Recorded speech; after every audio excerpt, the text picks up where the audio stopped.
السلام عليكم ورحمة الله وبركاته. مع حضراتكم المهندس محمود رجب. عاملين ايه؟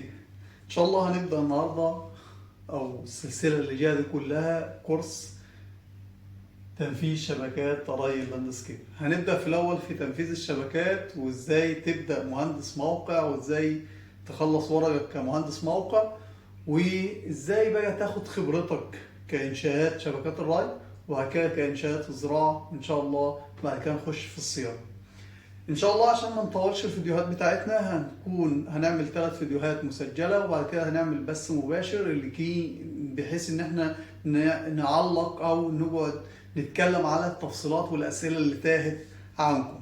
تمام. النهارده ان شاء الله هنبدأ في اول جزئية اللي هي حكيناها كتير قبل كده في فيديوهات كتيرة، ولكن بما ان احنا بدأنا جديد فلازم نركز عليها.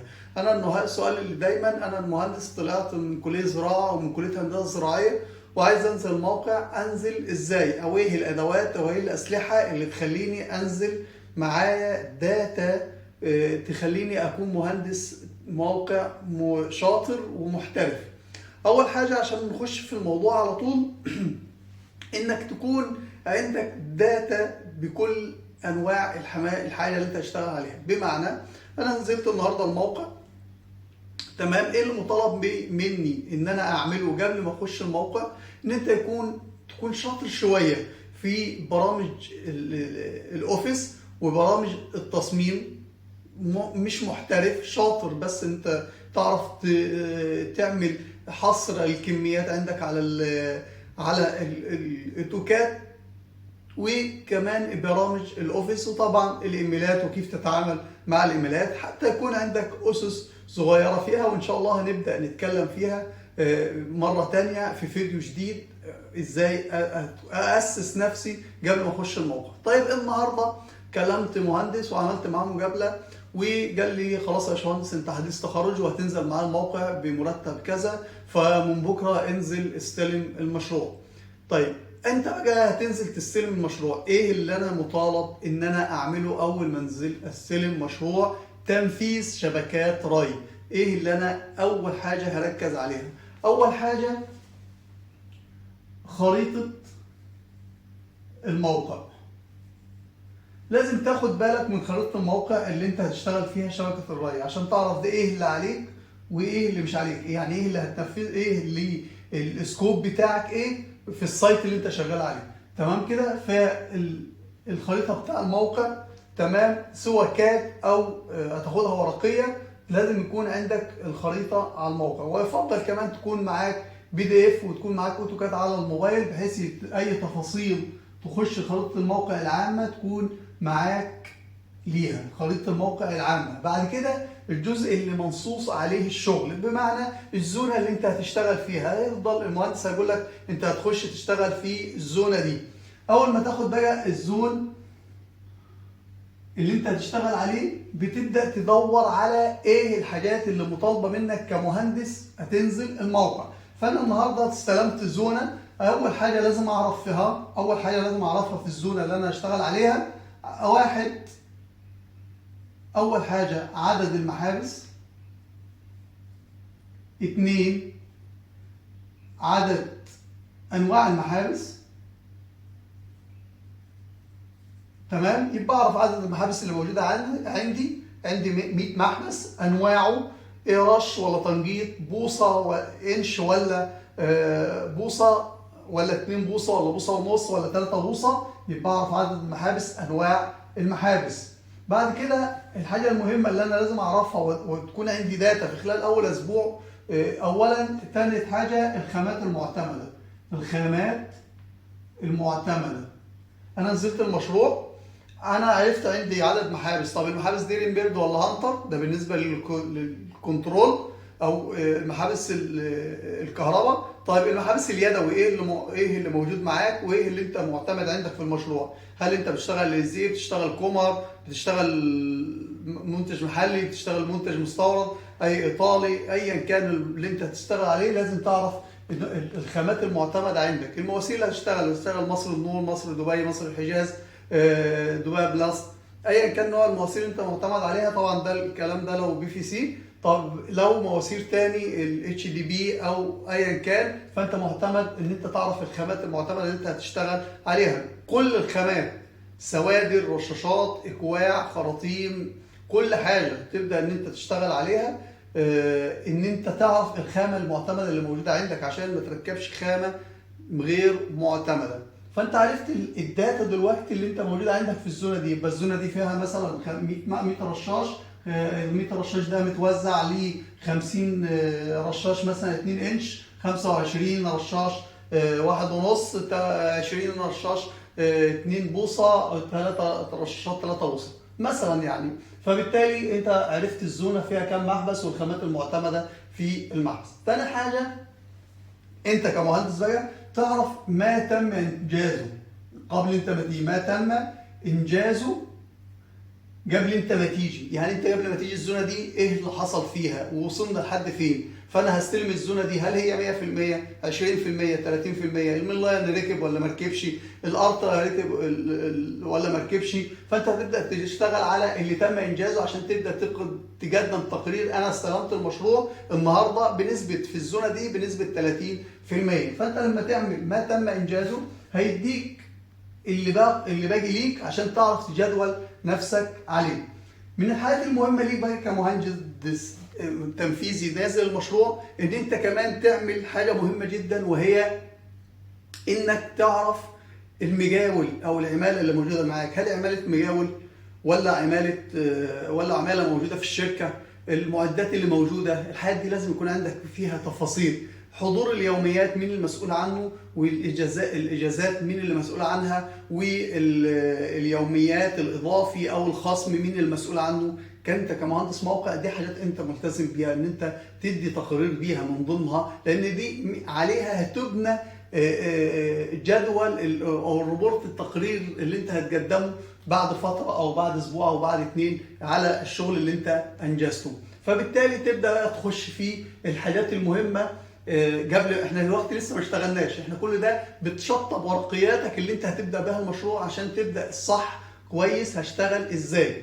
تاني حاجه مهمه جدا وانت بتخلصها، بتبقى اعرف مين المالك، مين الاونر اللي موجود في المشروع، مين الاستشاري اللي جايب الاونر ليك. والاستشاري ده هل انت مجاول باطن من المجاول الرئيسي، ولا هل انت المجاول الرئيسي. ده حاجات مهمه لازم تعرفها عشان تعرف تسلسل تسليمك للحاجات اللي انت هتنفذها. وكمان لو انت عندك مشكله او عندك كومنت عايز تضيفه، بترجع للاستشاري اللي موجود عندك عشان يحل لك المشكله دي. بعد كده انت لسه ما نزلتش المشروع لحد دلوقتي. بعد كده بتتعرف على المشرفين اللي موجودين اللي معاك والمهندسين اللي موجودين اللي معاك في الزونات التانية او في الزونه بتاعتك، وتعرف الكميه او التيم بتاعك هيكون كام مشرف وكام عامل وكام ماكينه والكلام ده كله. الحاجات دي كلها بتاخدها وانت في المكتب في اول يوم. فاحنا النهارده في اول يوم تنفيذي في المشروع. فلما بتعرف الداتا دي بتبقى نازل المشروع على الاقل عندك المام بالمشروع، اماكن المحابس انواعها، الخامات المعتمده في المشروع بكل انواعها طبعا. وبعد كده نخش في التفاصيل الثانيه اللي هي انا لما انزل هحفر في المنطقه دي اللي هو التنسيق مع الاطراف الاخرى. هبدا هحفر، فقبل ما احفر لازم بشوف بتاع السيفل عمل ايه، المكان مسموح لي ان انا احفر فيه ولا لا، بتاع الاضاءه اشتغل فيه ولا لا، بتاع الانترلوك اشتغل فيه ولا لا، بتاع يعني اي حاجه والبندوره اي حاجه هتشتغل في المكان اللي انا هشتغل فيه لازم اخد موافقه من الجهات الاساسيه ان المكان ده جاهز دلوقتي ان انا اشتغل واركب شبكه التنجيد بتاعتي، سواء مين لاين او ليترال لاين او سب ميل ايا كان اللي انت هتشتغل عليه. فانت لازم دلوقتي ان انت تاخد موافقه من الاماكن اللي انت شغال عليها. طب لو انت شغال في اماكن ربما يكون فيها كابلات كهرباء او فعشان كده لازم ترجع لمهندس الكهرباء اللي موجود في الزونه اللي انت ماسكها او الموقع اللي انت ماسكه. والحاجات دي مهمه ان انت تنسقها جدا قبل ما تخش على الحفر.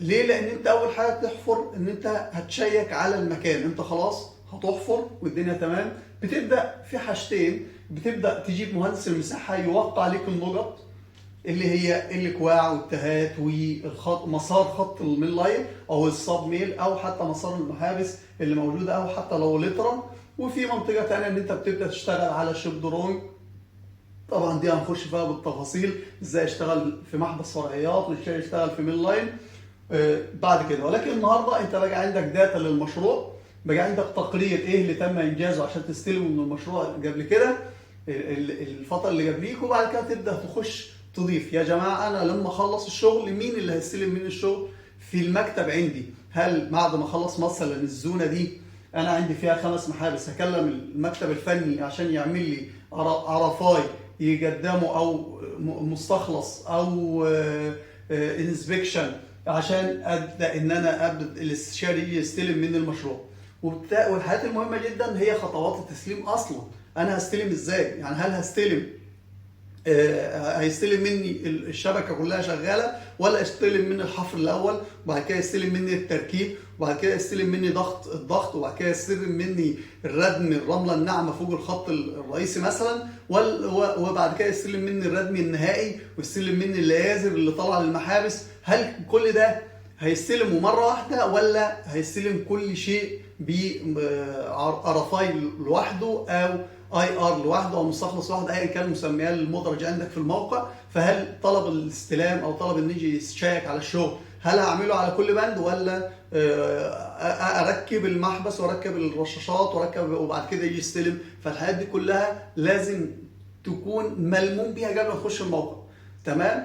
بعد كده لما بتخش الموقع الحاجات المهمه برضو اللي انت قبل لسه ما اشتغلتش ولسه عملت حاجه، ان انت تدرس تربط الموقع، ودي مهمه ليك عشان الحفر. هل الحفر هنا اللي انا اشتغل عليه حفر مثلا محتاج معده فبالتالي اطلب معده من الشركه، ولا العماله هتشتغل عليه؟ ولو العماله هتشتغل عليه يبقى هعرف احط واشيل اليوميات بتاعتي ازاي، بحيث العماله مثلا هتحفر لو خط كذا هيحفر قد ايه والخط كذا هيحفر قد ايه، ودي هنحكي فيها في الحفر. ولكن النهارده هحاول ان انا الم لك اللي احنا هنتكلم عليه بالتفاصيل بعد كده عشان تكسب خبره من حد عنده خبره قبل كده، وفي نفس الوقت تبقى عارف انت نازل اصلا الموقع تعمل ايه. فانت ملموم بعد ما تعمل كل ده بتبدا بقى الحاجه المهمه. انت كده خدت اللي على الورق، بتبدا الحاجه المهمه بقى اللي هو اصلا احنا عندنا ايه في المشروع. يعني احنا عندنا ايه في المشروع؟ هل عندنا محابس قد ايه؟ هل المحابس المكفيه دي قد ايه؟ كميه المواسير اللي موجوده عندي على اللوحه هل موجوده عندي على اللي موجوده في الشيب درونج طبعا، هل موجوده عندي في المخزن ولا لا؟ وكمان الاكواع اللي هستخدمها وكمان المحابس وكمان الغرف وكمان الديكودرات وكان اليونيون وكان الميليدابتور اللوكور، اي حاجه انت محتاجها هل هي موجوده فعلا؟ يعني الداتا اللي انت موجوده عندك على اللوحه هل استلمتها او موجوده عندك في الاسطور، بحيث ان انت لما تيجي تسحب او تبدا تشتغل تعرف تبقى انت عارف ايه اللي ناقصك وايه اللي مش ناقص، ولو انت عندك حاجه ناقصه بتبدا تعمل بيها اوردر. فبالتالي انت النهارده لما بتخش في قصه ان انت تشتغل مهندس موقع لازم الحلقه دي بالنسبه لك مهمه جدا، لان انت عارف ايه اللي عليك وايه اللي مش عليك في الموقع دوت. تمام. طيب لو انت المهندس اللي موجود قال لك لا انت بس خش الموقع اقف مع العماله لحد ما تتعلم والكلام ده كله، لا قول له لا انا عايز اعرف الداتا دي، داتا اللي هي خريطه الموقع، وبعد كده ماشي زي ما احنا قلناها دلوقتي وهي الخامات الموجوده او المتوفره في الموقع. وطبعا هنا الخامات اللي هي موجوده على الخريطه او الشيب درونج بتاع الموقع، وكمان الخامات اللي انت مستخدمها. هل اشتغل عايز كم حفار عشان يشتغل يخلصوا معاك الشغل، وعايز كم شاول او كم كوريك، كم جزمه، وكمان الخامات اللزج اللي انت تستخدمه والصفائح المنشار الحاجات اللي هتقطع بيها، مفاتيح السنسور اللي هتربط بيها، كل الحاجات اللي انت كمان انت هيحتاجها البلمبر او الفني، وشنطه العده باختصار للبلمبر او الفني اللي موجود معاك، عشان يبدا ان انت اول ما تبدا تشتغل في الزونه بتاعتك تلاقي نفسك متوفر معاك الخامات اللي موجوده عندك، المحابس والمواسير والخامات الفيتنج، وكمان الخامات اللي انت محتاجها عشان تشتغل بيها. فكلا الحالات انت لازم يكون عندك الداتا دي كاول يوم ليك في الموقع، بحيث ان انت تبدا تفكر ازاي هوفر من الخامات دي بحيث ان انا انفذ الشيب درونج بنسبه 90% او 95% بحيث ان لو انا ما عنديش تعديل او لو في تعديل اللي هي ال 5 و 10%، يعني انا الهدف ان انا انفذه طبعا شيب درونج 100%، ولكن متطلبات الموقع ممكن توصل ل 95 90%، بحيث ان انت ترجع للاستشاري يعدل الحاجات الثانيه. ولكن في الاول وفي الاخر انت الحاجات دي اللي انت محتاجها عشان تنجح في اول يوم ليك في الموقع، عشان تعرف هل انت فعلا مهندس شاطر وعايز تلم الموضوع وعايز تنزل المشروع ازاي. فالحاجات دي مهمه بالنسبه لك، وتبدا تعمل شريط اكسل. عشان كده الحته اللي احنا قلناها لازم يكون عندك شغل شويه في الاوفيس، تعمل شريط اكسل اللي موجوده اللي انت محتاجه، وايه اللي موجود، وايه اللي انت محتاجه عشان تنفذ، وايه اللي موجود، وايه اللي ناقص من الحاجات دي عشان تديك الاجمالي اللي انت عايزه اصلا. طبعا بتحط 10% احتياطي في كل الخامات اللي موجوده في الكميات اللي موجوده عندك، بحيث ان يبقى عندك اوفر، ما تتعطلش على حاجه. طب اختار الخامات ازاي؟ دي نقطه مهمه جدا جدا جدا. مجموعه المحبس لازم تشوف مجموعه المحبس المعتمده عندك في الورق، وتبدا تاخد فيها كام منو دكتور، او كام راس خط، او كام لاكور، او كام نبل، او كام جلبه، وكام كوع يمين وشمال. فتبدا ان انت تعرف لو في فلتر هتحط كام فلتر، فانت تعرف الخامات اللي موجوده المعتمده في التصميم اللي موجوده عندك في الشيب درونج. فبالتالي بتخش المشروع انت عارف انت هتحتاج كام. اللي بقى يقول لك المهندس يجي يقول لك احنا عايزين 100 محبس، شوف الخامات اللي انت عايزها ازاي. فانت خلاص عرفت المحبس بيحتاج مثلا 2 ملي دكتور، فمثلا 2 في 100، فانا عندي 200 ملي دكتور، فبعدين اجيب 220 210، وكذلك كل الخامات بقى المحابس والبتاع. يعني انا عندي 100 محبس بطلب 102 103، بحيث لو عندي محبس في عطله وحصل في مشكله اعرف احل المشكله دي ازاي. ده باختصار اللي انا عايز اوفره لك في الفيديو الاولاني، ان احنا هنبدا ازاي بيه بكره. يعني بكره هبدا اشتغل فين، والخامات خلاص متوفره عندي، والخريطه انا خلاص عرفتها، وعدد المحابس انا خلاص عرفته. فابدا ان انا هروح اتحول دلوقتي ان انا اخد الشيب درونج على الPDF او اخده ورق وانزل المشروع اوجه العماله. ده اللي احنا هنتكلم فيه بكره، ازاي اوجه العماله، وازاي اصلا اعرف انا محتاج كام عامل في المشروع ده باختصار. عشان تكون معايا في كورس تنفيذ شبكات الري لازم تساهم معايا في انك تنشر الفيديو ده لاكتر من حد. فتمنى ان يكون الفكره وصلت، وشكرا لكم، والسلام عليكم ورحمه الله وبركاته.